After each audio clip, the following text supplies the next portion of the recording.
Mic check 1, 2. Welcome YouTube to another video of We Don't Miss, where I'm hitting on the high points of how to keep your mental health in check, how to keep your diet in check, your nutrition. I don't like to use the word diet because diet suggests a start and an end point. Nutrition is a lifestyle, and how to keep your fitness going. We just got done with Thanksgiving. I hope you all had a wonderful Thanksgiving. I hope you got some workouts in. I had a amazing conversation with my sister-in-law over the holidays, who is just scraping the tip of the iceberg in her fitness journey because she is preparing to run a half marathon in Tanzania with my wife and during the week do nonprofit work in Africa, which is amazing. And while she is in the gym and her nutrition is on point and her body has had some miraculous changes, she is still having a difficult time getting over the mental aspect of the workouts. And I really wanted to touch on this because I think that a lot of people who haven't worked out for a long period of time or done anything strenuous for a long period of time don't know or don't have a coping mechanism for that and don't know how to shut it down. So I'm going to tell you how to do it. Here we go. So when you start off, because I'm going to come from a running point of view because that's what we were talking about. When you start off on a run, you get your shoes on, you get your outfit on, you get your earbuds in, you get your playlist going, you're all ready to rock. You step off on the first step, and for some people it happens immediately. For some people it's 30 seconds in. For some people it's 5 minutes in. But eventually at some point, if you are not consistent, which we'll get to consistency at the very end, if you are not consistent, a little guy or girl comes up on your shoulder with a voice in your head saying all these things. And it sounds like this. This is a bad idea. You're not a good runner. You're not going to be able to run this distance. It's too cold outside. It's too hot outside. You didn't drink enough water. You don't have enough water on you. Your shoes are too tight. You're not loose enough. You didn't stretch well enough before this run. You didn't eat enough. You ate too much. Everything. You're getting the kitchen sink thrown at you by your brain. And here's how you mitigate that. You do what's called a body scan. A body scan is beneficial for two reasons. One, it's beneficial because it's going to let you know that the only thing wrong with you right now, the only thing that's happening is your body and your brain going in defense mode and trying to protect you and tell you to go watch Netflix and eat chips on the couch, but that you're not suffering from any physical ailments that are going to stop you from completing this run or this workout.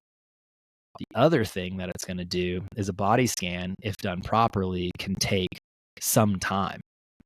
And you can body scan multiple times, meaning that if you're doing a 30-minute workout, you can do a couple body scans, and 10 minutes of that 30-minute could be body scanning. And it's like meditation. You'll kind of black out. And when you're done with your body scan, be like, ooh, I just ran a quarter mile while I was doing that. And I didn't feel anything. That's great.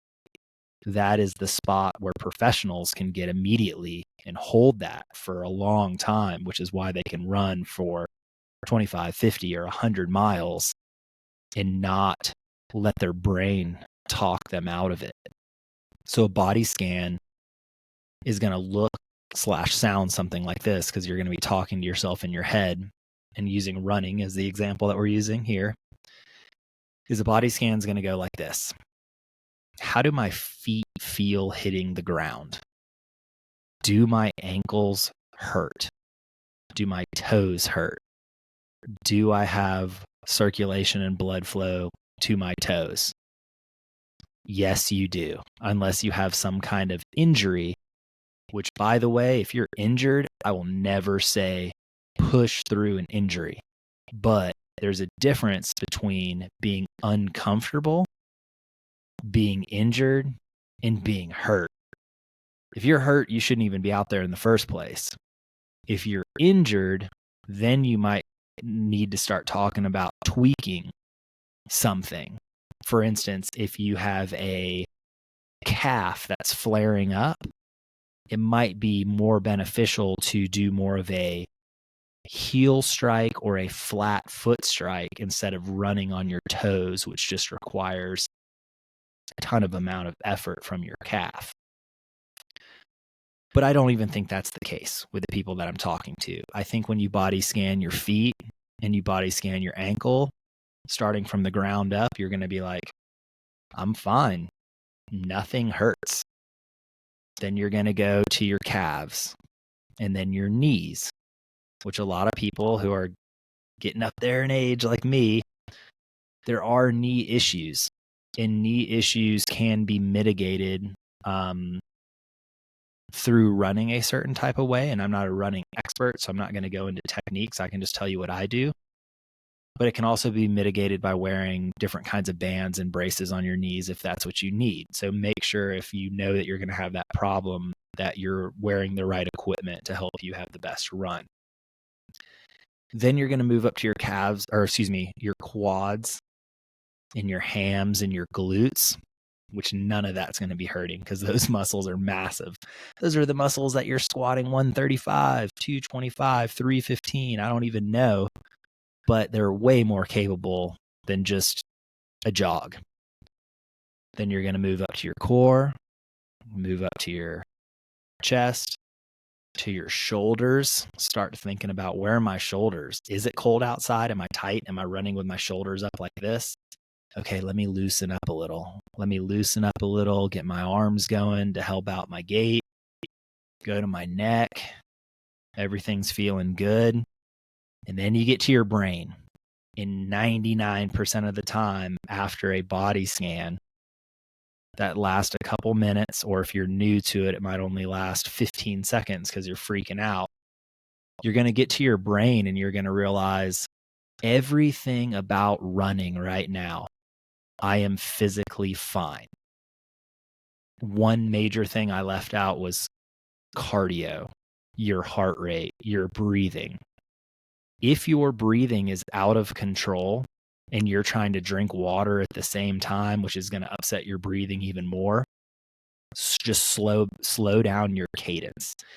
Slow down your cadence to where even if it's just faster than a walk, your heart rate starts to settle in and your breathing starts to settle in, and you get some kind of consistent repetition with, if you're just nose breathing because you're under 120 beats per minute, you're getting consistent with your nose breathing. But if your heart rate is spiked and jacked up, you're getting some kind of consistency of how you're taking in oxygen and expelling oxygen with your nose and your mouth. And that's way too in depth because there's tons of books written about that. If you want to get into that, read a book called The Oxygen Advantage. It'll tell you everything about that, but we're not getting that deep.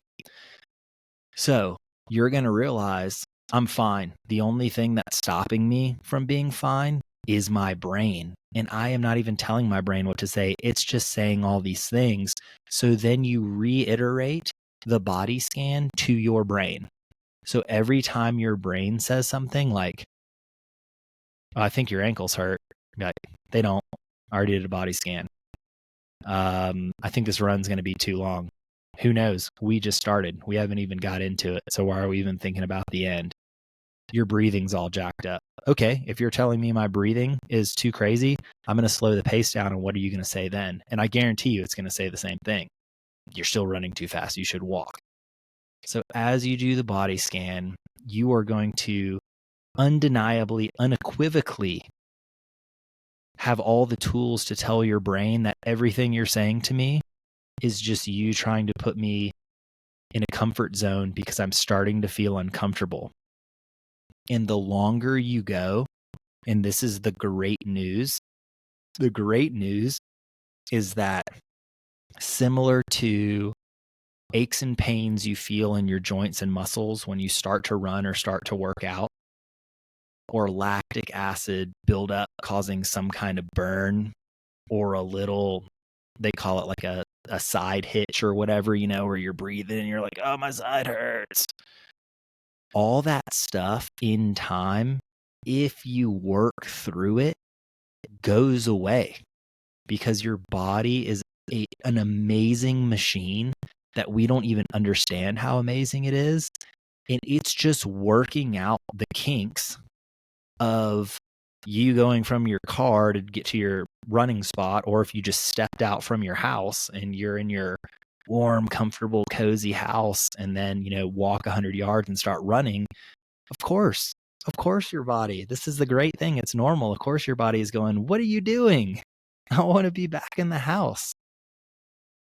Once you master these skills, you will be able to think about your workouts and think about your run prior to it even starting, in body scan before you even start working out, to where those voices eventually never come. And I promise you, they will not come at a certain point. And that is the balance in everybody's personal fitness struggle.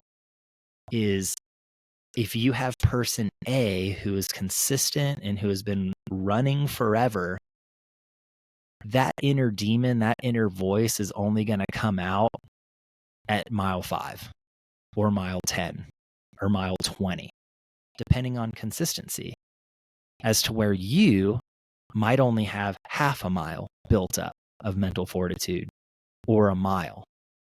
The only way to silence that voice prior to the actual activity, prior to using the body scan technique that I just talked about, is consistency, is getting out there and running a lot or working out a lot.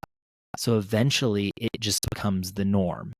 And this gets back to my conversation that I was having with my sister-in-law, is she's been running consistently. Her mileage is going up. Her nutrition's on point. She's getting stronger. She looks great. By all account, she should just be exhilarated, and her mental toughness should just be coming along for the ride with everything else. But it's not. And here's what I recommended to her, because she said, I only like to run alone. And I'm probably only going to compete at this half marathon, and then I'm going to run alone again forever until I compete again. And I recommended to her, which is what I recommend to you guys, and what I believe any professional athlete would recommend to anybody, is if you're preparing for a race, you need to enter small local races to start to get those mental butterflies. Well, butterflies exist in your stomach, supposedly, but get over those mental hurdles by getting in some races. And races, look, it's an expensive sport, working out is, and a lot of the races are put on by nonprofits, so you might have to spend $20 or $30 and you get a shirt and like a medal at the end. But there's a ton of races out there that are free, community races, league races that happen like every week. Like, hey, we meet at the spot every week on Saturday morning at 8 a.m. and we run. I recommend starting with one of those. Just go out there, and the butterflies that you're going to have just running with people that you didn't pay anything. There's no expectation. There's no winner at the finish line. You're just running to meet people. But that's, in some way, if you've never done it before, that's going to be terrifying to your brain and then your body, because your body listens to your brain. So when you get involved in a running club, then you're going to be able to build up some resilience. And then what I recommend you do is sign up for a free 5K, a 5K that supports cancer, kids, fitness in general, your school, your church, your whatever. They're everywhere. There's literally runs happening all the time. It's a little harder to find weightlifting competitions like that. But then after you participate in some free ones where you're like, okay, well, actually now I'm at a sanctioned event, not just a fun run, a sanctioned event, meaning not sanctioned as it's in pro or there's sponsorship or money involved, but sanctioned as in that there's a time that you're supposed to show up and the people are going to show up and you're going to run a race. Then after that, pay for a race. Because there's nothing like money on the table to be like, okay, well, now I paid $30 to run this race, and I need to see how I perform. And that's the great thing about fitness and running. It's how you perform, not how you perform against the group, how you perform. And that's how you can start tracking your stats, getting some metrics, figuring out what your split times are. So then when you get to the race, you get to the half marathon, the sprint try, the try, whatever it is.